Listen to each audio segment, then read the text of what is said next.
জাল ওষুধ বা নকল ওষুধ এক ভয়ঙ্কর বিপদ। আর এই বিপদ থেকে অবশ্যই বাঁচতে হবে আপনাকে। তার কারণ এই জাল বা নকল ওষুধ খেলে চিকিৎসা তো হবেই না, উল্টে হিতে বিপরীত হতে পারে। অর্থাৎ সাবধান হতে হবে আপনাকে। কিন্তু কিভাবে বুঝবেন যে কোনটি জাল? এ নিয়ে আমরা কথা বলেছি বিশিষ্ট চিকিৎসক, গ্যাস্ট্রোএন্টারোলজিস্ট এবং লিভার রোগ বিশেষজ্ঞ ডক্টর অভিজিৎ চৌধুরীর সঙ্গে। তা নিয়ে কি কথা হয়েছে অবশ্যই আপনাদের শোনাবো। আপনারা দেখছেন হেলথ কেয়ার নাও, আর আমি আপনাদের সঙ্গে নিমাই পান্ডা। আপনাদের কাছে অনুরোধ, অবশ্যই এই ভিডিওটি পুরোটা দেখবেন, তাহলে হয়তো জাল ওষুধের বিপদ থেকে কিছুটা হলেও আপনি সাবধান থাকতে পারবেন। আসুন কথা বলি ডক্টর অভিজিৎ চৌধুরীর সঙ্গে। হ্যাঁ, একটা নমস্কার। নমস্কার আপনাকে। এবং একটা প্রথম প্রশ্ন, যে নকল ওষুধ, আপনি এটাকে কতটা গুরুত্বপূর্ণ সমস্যা হিসেবে দেখেন? না, গুরুত্বপূর্ণ তো বটেই, ভীষণ গুরুত্বপূর্ণ। কারণ ওষুধ তো ওরা মানুষ সুখে খায় না অসুখেই খায়। তো যিনি অসুখের জ্বালা পোড়ায় এমনিতেই কষ্টে আছেন, তার উপর দাঁড়িয়ে ওষুধ যদি ভাঁওতাবাজি হয়, তাহলে পরে তার যে অসুখের জন্য তিনি ওষুধগুলো খাচ্ছেন সেটাও কাজ করবে না। আর তারপরে যে নকল জিনিসটা খাচ্ছেন সেটা যে নতুন করে ক্ষতি করবে না, সেটাও বলা যায় না। এবং এটা ধরে নেওয়াই যেতে পারে যে নকল ওষুধের মধ্যে তারও নিজস্ব কিছু ক্ষতিকারক প্রভাব আছে। সুতরাং একটা দ্বিমুখী বিপদের মতন নকল ওষুধ মানুষের সামনে নিয়ে আসে। তো এবং পয়সাও খরচ হচ্ছে। কাজেই সামগ্রিকভাবে বিপদ একটা ডেকে নিয়ে আসবে আর কি। কাজেই বিপদ তো বটেই, এবং এই বিপদ রোখার দায়িত্ব হচ্ছে সামগ্রিকভাবে যারা ওষুধের দেখভাল করেন, তাদের তাদের রুখতে হবে, না হলে মানুষ ভয়ঙ্কর বিপদের সামনে এটা নিয়ে পড়বে। না, এখানে একটা প্রাথমিক প্রশ্ন রয়েছে, যে নকল ওষুধ বলতে আমরা কি বুঝি? নকল ওষুধ মানে ধরুন একটা অ্যান্টিবায়োটিক, সেই অ্যান্টিবায়োটিকের বাইরের থেকে দেখতে খোলটা এক, কিন্তু তার ভেতরের যে মশলাটা আছে সেটা চক ভরা আছে, হুম, মানে খড়িমাটি ভরা আছে। তো আপনি যখন এবার, এবং তার যে ওভারঅল কভারেজ, প্রেজেন্টেশন সবকিছু এক। হুম। অর্থাৎ কিনা মূল যে ওষুধটা আপনি যে জন্য খাচ্ছেন, তার যে মূল উপাদান, সেই উপাদানটাই নেই, কিন্তু সেটা বাইরের থেকে দেখতে একরকম। এইভাবে ধরাটা সাধারণ মানুষের পক্ষে তো সম্ভব নয়। এবং এর তো যুগ যুগ ধরে আমরা জানি এর একটা যে বাজার, সেই বাজার চিরকালই বজায় থাকে।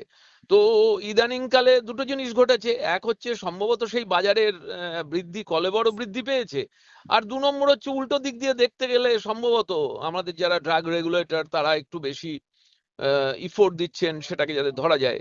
এই দুটোর কোনটা যে বেশি গুরুত্বপূর্ণ সেটা এই মুহূর্তে বোঝা সম্ভব নয়, কিন্তু এটা সত্যি যে এটা একটা জ্বলন্ত সমস্যা, এবং এই জ্বলন্ত সমস্যা আমাদের সামগ্রিকভাবে লোকস্বাস্থ্যের অঙ্গনে এটা একটা বড় বিপদের ইঙ্গিতবাহী। মানে ছোটবেলায় শুনতাম যে দুধে জল ঢালা হয়, এবং তারপরে শুনতাম যে দুধই থাকে না, জলই শুধু। এই তো জানতে, আমরা তো এই তো ছোটবেলা থেকে জেনে আসছি। তো এই দুধে জল অথবা জলে দুধ যাই বলেন, ওষুধের ক্ষেত্রে সেটা তো বটেই, তারপরে কিছু জিনিসপত্রই ভেতরে থাকছে না, আপনি শুধু খোলটুকু খাচ্ছেন। কাজেই একটা একটা ভয়ঙ্কর গা শিউরে ওঠা অনুভূতি তো হয় এই বিষয়টা শুনলে পরে। আচ্ছা, ডক্টর চৌধুরী, এই ধরনের ওষুধ বাজারে আসে কিভাবে? এর পিছনে কারা থাকে বলে আপনি মনে করেন? এটা অসাধু ব্যবসায়ীদের কীর্তিকলাপ, অসাধু ব্যবসায়ীদের কীর্তিকলাপ, এবং অসাধু ব্যবসায়ীরা মানে কিছু ভেতরে না দিয়ে, একে তো গুণমান কম এরকম ওষুধের কথা শোনা যায়, কিন্তু ওষুধই নেই। এইটা তো হচ্ছে একদমই অসৎ ব্যবসায়ী। এরা চালের ব্যবসাদার, তেলের ব্যবসাদার, যেরকম ভাবে অনেক সময় শোনা যায় এই ব্যবসায় খারাপ তেল মেশানো হয়েছে, ঠিক সেরকম ভাবেই এটা। কাজেই অসাধু ব্যবসায়ের উপর যদি সরকারের কন্ট্রোল না থাকে, এবং সরকার যদি সে কন্ট্রোলে আগ্রহী না হয় নানানভাবে, তাহলে পরে তো মুশকিল। কাজে আসতে গেলে একটা অসাধু ব্যবসায়ীকে এই কাজটা, এই বদ কাজে উদ্যোগী হতে হবে। দেখুন, অসাধু ব্যবসায়ী যে পৃথিবীতে থাকে না তা নয়, কারণ ব্যবসার মূল মন্ত্রই হচ্ছে যেন তেন প্রকারণে যত বেশি রোজগার করো, এবং সেক্ষেত্রে দাঁড়িয়ে রোজগারের লোভ বাড়ানোর সময় এই ধরনের দুষ্ট ব্যবসাদাররা কখনো কোন অঙ্গনে সেটা করছে সেটার কথা মাথায় রাখে না। কাজেই আমাদের ধরেই নিতে হবে যে অসাধু ব্যবসায়ী থাকবে, কিন্তু আমরা যার উপর ভরসা রাখি, অর্থাৎ কিনা ড্রাগ রেগুলেটররা, ওষুধ তো আর দশটা ভোগ্যপণ্যের মতন নয় যে সেটাকে হালকা ছলে নিয়ে একটু গন্ডগোল হলো, এর তো সুদূর প্রসারী খারাপ প্রভাব হতে পারে।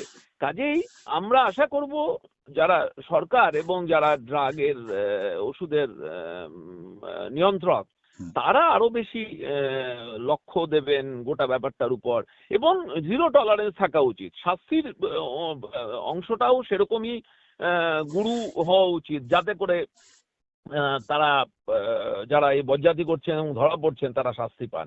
সেইটা না হলে পরে সামগ্রিক এই বাতাবরণটা যদি অবস্থান না করে যে আমি এরকম একটা অঙ্গনে চুরি করব, কারণ ওষুধের নকল করা অর্থাৎ কিনা কিছু না থাকা এবং বজ্জাতি করা, সেটা তো কি বলবো একটা হত্যার সামিল। তো কাজে এদের কোনো জিরো টলারেন্সে এদের পানিশমেন্ট দেওয়া উচিত, এবং সেই পানিশমেন্টের অঙ্গন এবং ব্যবসাটাকে রেগুলেট না করা গেলে খুব মুশকিল। আমাদের দেশে তো বিড়ি সিগারেটের দোকান যতগুলো হয়, ওষুধের দোকান ততগুলো হয়, বেড়েই চলেছে। তার রেগুলেশন যদি সুন্দরভাবে না করতে পারি তাহলে পরে বাড়বে। এখানে একটা প্রশ্ন, যে অনেকে স্থানীয় ফার্মেসি থেকে ওষুধ কেনেন, সেখানে কি নকল ওষুধ পাওয়ার ঝুঁকি বেশি থাকে? দেখুন, এই কোন দোকানে নকল ওষুধ আছে এটা নির্ভর করে বিক্রেতার সততার উপর। বহু গ্রামের দেশেও বহু ওষুধের দোকানদার আছেন ভয়ঙ্কর সৎ, এবং তারা কখনোই ঠিক ঠিক বাজারজাত ওষুধ ছাড়া কেনেন না। আবার কেউ কেউ আছেন, সেটা শহরেই বলুন গ্রামে বলুন সব জায়গায় বেশি, এবং আমার মনে হয় শহরেই বেশি, সেটা হচ্ছে যারা তাড়াতাড়ি ফাটকা করতে গিয়ে ওই রকম খারাপ জায়গা থেকে ওষুধ কেনেন, এবং যার ফলে দাঁড়িয়ে এর সম্ভাবনা বেড়ে যায়। কাজেই গ্রামে অথবা ওই দোকান থেকে গিয়ে আনরেগুলেটেড ওষুধ কিনলে হবে, কিসে হবে সেটা বোঝা মুশকিল। সামগ্রিকভাবে বাজারে যদি এইরকম জিনিস চালু থাকে তাহলে মানুষের সমস্যার সম্ভাবনা ক্রমাগত বাড়বে। এখানে আর একটা প্রশ্ন অনেকেই করেন, যে জানতে চান যে রোগী তিনি নকল ওষুধ খেয়েছেন কিনা সেটা বুঝবেন কি করে? এইটা আমার মনে হয় না বোঝাই ভালো, বেশি বোঝার চেষ্টা না করাই ভালো। কিন্তু কিছু কিছু ক্ষেত্রে তো হয়, ধরুন একজন মানুষ প্রেসারের ভুগছেন, তিনি প্রেসারের জন্য ওষুধ কিনে খাচ্ছেন, এবং তার প্রেসার ওষুধ খাওয়া সত্ত্বেও বা সুগার ওষুধ খাওয়া সত্ত্বেও কোনো কন্ট্রোল হচ্ছে না। তো একটা কারণ তো হতে পারে অসুখের জন্য, কিন্তু আরেকটা দ্বিতীয় গুরুত্বপূর্ণ কারণ হতে পারে যে ওষুধগুলো খাচ্ছেন সেক্ষেত্রে দাঁড়িয়ে এই ওষুধের যে ব্র্যান্ড আছে সেই ব্র্যান্ডটা পরিবর্তন করুন, অথবা অন্য জায়গা থেকে ওষুধ কিনে দেখুন। এটাও হতে পারে যে ওষুধটা কিনে খাচ্ছিলেন সেই ওষুধটার মধ্যে গুণমান হয় কম ছিল, অথবা ওষুধ ছিলই না। ওষুধ ছিলই না কথাটাও এখন ভাবতে হচ্ছে। কিন্তু আমি যে কথাটা বলবো সেটা হচ্ছে যে এই আতঙ্কের মধ্যে থেকে দেশে থাকা যাবে না।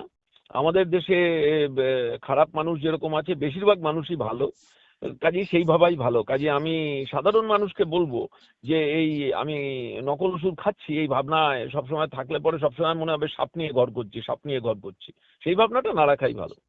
আচ্ছা, ডক্টর চৌধুরী, কখনো কি আপনার এরকম কোনো কেস আপনি পেয়েছেন যেখানে কি নকল ওষুধ রোগী খেয়েছে? না, আমার সৌভাগ্য এটাই যে এখনো পর্যন্ত আমি এরকম কোনো মানুষ, আমার কোনো রোগী এরকম কোনো সমস্যায় পড়েছে বলে আমি নিজস্ব ব্যক্তিগত অভিজ্ঞতা হয়নি। আর দুর্ভাগ্য বলতে পারেন এই জন্য যে এইরকম বদ ব্যবসাদারের কে ঠিক মতো ভাবে চিহ্নিত করার কাজটা আমি করে উঠতে পারিনি। কাজেই সেই ব্যক্তিগত অভিজ্ঞতা আমার নেই, তবে শুনি তো পেশার মধ্যে অনেকেই বলেন এটা। ডক্টর চৌধুরী, আপনার পরামর্শ অবশ্যই সবাই জানতে চান। সেখানে হচ্ছে যে ওষুধ কেনার সময় আমাদের কি, কি খেয়াল রাখা উচিত? ওষুধ কেনার সময় দেখা উচিত তার ওষুধের গায়ে, যে স্ট্রিপের গায়ে, প্রথম কথা হচ্ছে রিসিপ্ট নেওয়ার চেষ্টা করুন সব সময়। ওষুধের দোকান থেকে ওষুধ কেনার সময় একটা রিসিপ্ট নিন, এবং হচ্ছে তার সঙ্গে সঙ্গে দেখার চেষ্টা করুন ওষুধের গায়ে লেখা আছে কিনা ঠিক মতো ভাবে, তার manufacturing date, batch number, expiry ইত্যাদি আর কি। এটা সাধারণভাবে অনেক কম শিক্ষিত মানুষের পক্ষে অসুবিধাজনক হতে পারে, কিন্তু যারা শিক্ষিত তারা অন্তত যদি এটা দেখতে যে ব্যাচ নাম্বার এবং এবং অবশ্যই যে বাজার চলতি কোম্পানিগুলো ভালো, যদিও এখন অনেক ভালো কোম্পানির ওষুধের মধ্যেও নকল হচ্ছে, কাজেই সেটাও ঘটে, কিন্তু সবসময় সেগুলো দেখে নেওয়া সম্ভব না। কিন্তু যতটা দেখা যায় ব্যাচ নাম্বার এবং যদি এক্সপায়ারি ইত্যাদি দেখে নিতে পারেন, তাহলে কম ক্ষতি হওয়ার সম্ভাবনা, হাতে কম পড়ার সম্ভাবনা।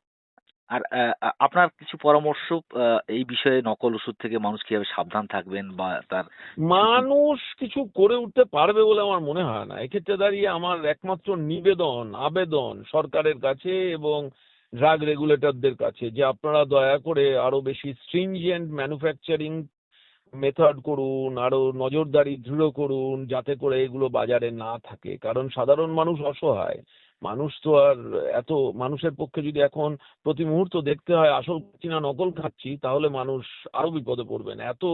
যে দেশটার ভেজালই একমাত্র সত্য হয়ে দাঁড়াচ্ছে, সে দেশে এত কিছু হতে শুরু করলে খুবই সমস্যা।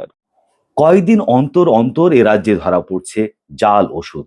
অর্থাৎ এ রাজ্যে জাল ওষুধের চক্র যে রমরমিয়ে চলছে তা আর বলার অপেক্ষা রাখে না। তাই সুস্থ থাকতে সাবধান থাকুন।